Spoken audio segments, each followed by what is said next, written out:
उड़ीसा की राजधानी भुवनेश्वर में नयापल्ली नाम की जगह है। यहीं एक बड़े से बंगले में इंडियन आर्मी के retired lieutenant colonel doctor Somnath Parida अपनी पत्नी उषाश्री समल के साथ रहा करते थे।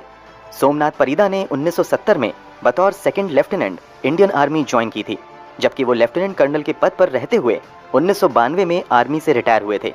आर्मी में वो बतौर डॉक्टर अपनी सेवाएं दे रहे थे। डॉक्टर सोमनाथ परिदा की गिनती आर्मी के बेस्ट सर्जन में की जाती थी। आर्मी से रिटायरमेंट के बाद इन्होंने लंबे समय तक वर्ल्ड हेल्थ ऑर्गेनाइजेशन यानी WHO के लिए भी काम किया था। जब ये भुवनेश्वर में रहने लगे तो इन्होंने अपना खुद का क्लिनिक स्टार्ट कर लिया था। डॉक्टर सोमनाथ परिदा और उषाश्री समल के 2 बच्चे थे।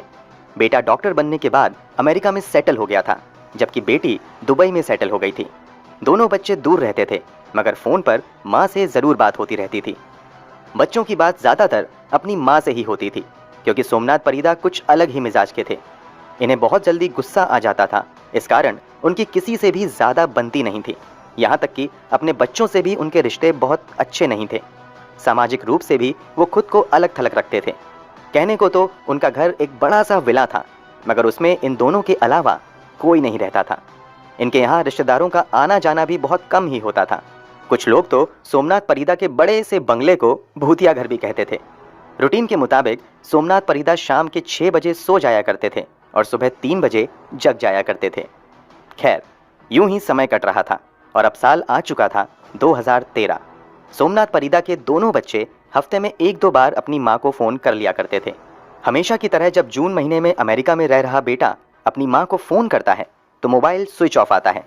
वो सोचता है कि माँ शायद कहीं बिजी होगी, इसलिए वो थोड़ी देर बाद फ़ोन करता है, मगर मोबाइल अब भी स्विच ऑफ ही आता है। अगले दिन वो फिर से माँ के नंबर पर फ़ोन करता है, मगर मोबाइल स्विच ऑफ ही आता है। ऐसे में अब बेटे को चिंता होने लगती है और वो अपने पिता को फ़ोन करता है।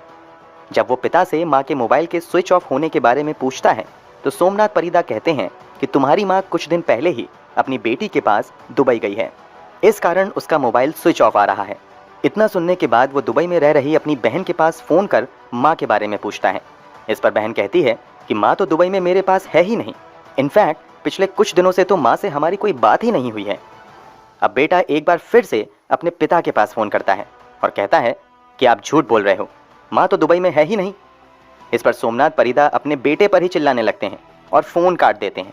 इसके बाद उनका बेटा कई बार फ़ोन करता है, मगर सोमनाथ परिदा फ़ोन नहीं उठाते हैं। अब थक हार कर बेटा भुवनेश्वर में ही रह रहे अपने मामा के पास यानी सोमनाथ परिदा की पत्नी उषाश्री समल के भाई रंजन समल के पास फ़ोन करता है और उससे कहता है कि आप घर पर जाकर देखिए कि माँ कहाँ गई है, क्योंकि पिताजी कह रहे हैं कि वो दुबई में है, जबकि बहन ने बताया है कि माँ तो दुबई आई ही नहीं है। इतना सुनने के बाद रंजन समल अपनी एक अन्य बहन के साथ सोमनाथ परिदा के घर पर आ जाते हैं। वो दरवाजे पर काफ़ी देर तक नॉक करते हैं, मगर अंदर से कोई जवाब नहीं आता है। जब ये लोग दरवाजे को नॉक करना जारी ही रखते हैं तो काफ़ी देर बाद दरवाजे की बजाय बगल की एक छोटी सी खिड़की खुलती है, जहाँ से सोमनाथ परिदा इन दोनों से बातें करते हैं। उषाश्री के बारे में पूछे जाने पर सोमनाथ परिदा कहते हैं कि वो तो अपनी बेटी के पास दुबई गई है। इस पर रंजन अपने जीजा सोमनाथ परिदा से कहता है कि आप झूठ बोल रहे हैं, वो दुबई नहीं गई है। आप पहले दरवाज़ा खोलिए, फिर हम बात करेंगे।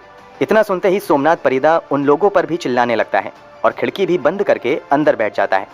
इसके बाद बाहर खड़े लोग काफ़ी देर तक दरवाज़ा पीटते हैं, मगर दरवाज़ा नहीं खुलता है। अब रंजन किसी तरह एक खिड़की तक पहुंच जाता है और अंदर देखने की कोशिश करता है। खिड़की पर खड़े होते ही उसे दुर्गंध महसूस होती है।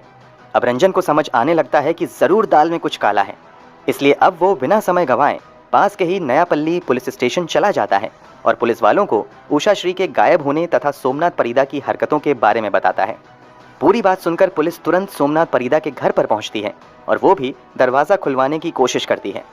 पुलिस वालों के लाख कहने के बावजूद सोमनाथ परिदा दरवाज़ा नहीं खोलते हैं। इस कारण पुलिस वाले दरवाज़ा तोड़कर घर के अंदर घुसते हैं। घर के अंदर सोमनाथ परिदा बड़ी ही शांति के साथ एक जगह पर बैठे हुए थे। चूंकि रंजन ने खिड़की से जब अंदर झांकने की कोशिश की थी तो उसे कुछ दुर्गंध महसूस हुई थी, इसलिए पुलिस वाले ये समझने की कोशिश करने लगते हैं कि आखिर ये दुर्गंध कहाँ से आ रही है। इसलिए वो घर के हर कोने की तलाशी लेने में लग जाते हैं। तलाशी लेते हुए जब ये एक बंद पड़े कमरे में जाते हैं तो वहाँ उन्हें 2 बड़े से बक्से दिखाई देते हैं।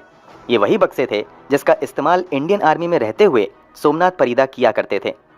पहले पुलिस वालों को लगता है कि सोमनाथ परिदा ने इन बक्सों में सेना से जुड़ी अपनी यादों को सहज कर रखा होगा।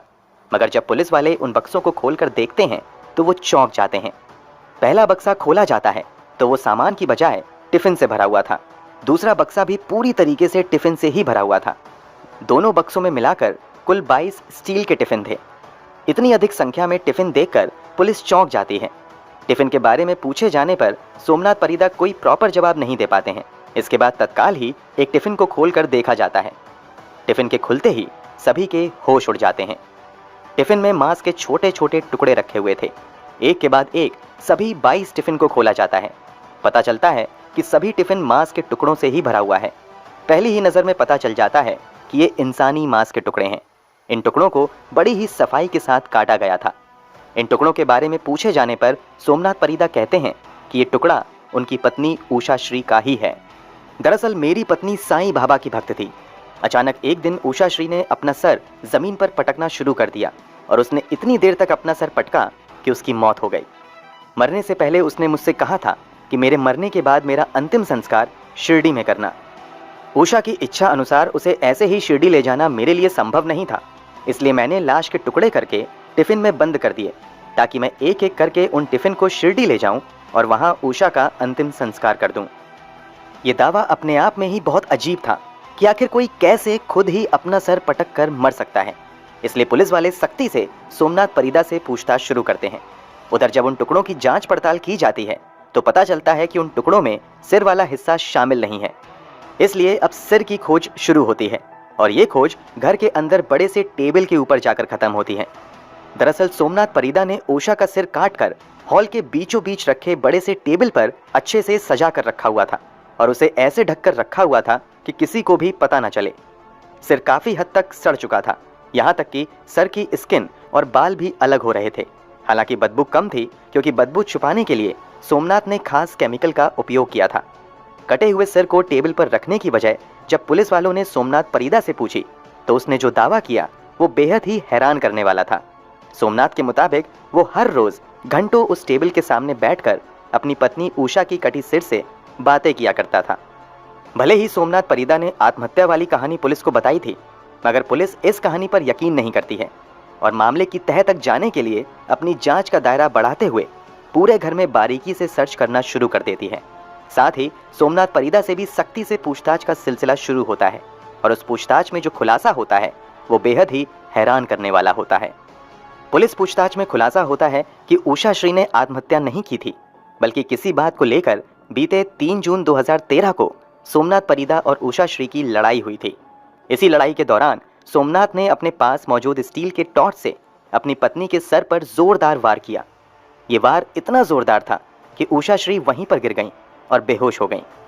पत्नी के बेहोश होने के बावजूद सोमनाथ परिदा का गुस्सा शांत नहीं हुआ, बल्कि उषा श्री की जान लेकर ही सोमनाथ का गुस्सा खत्म हुआ। सोमनाथ के मुताबिक उषा के मरने के बाद लाश को छुपाना उसके लिए बड़ी चुनौती थी, इसलिए पहले तो उसने एक कमरे में लाश को रखकर कमरा बंद कर दिया और अगले दिन जब मेड काम करने आई तो उसे तुरंत ही नौकरी से निकालकर फिर कभी ना आने के लिए कह दिया।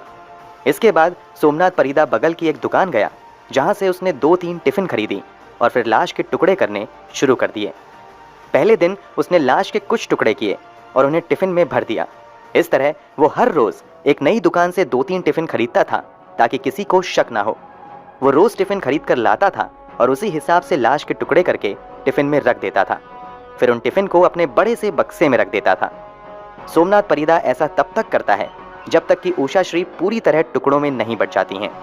लाश की बदबू बाहर न फैले, इसलिए सोमनाथ परिदा मार्केट से बड़ी मात्रा में बदबू छुपाने के लिए इस्तेमाल किए जाने वाले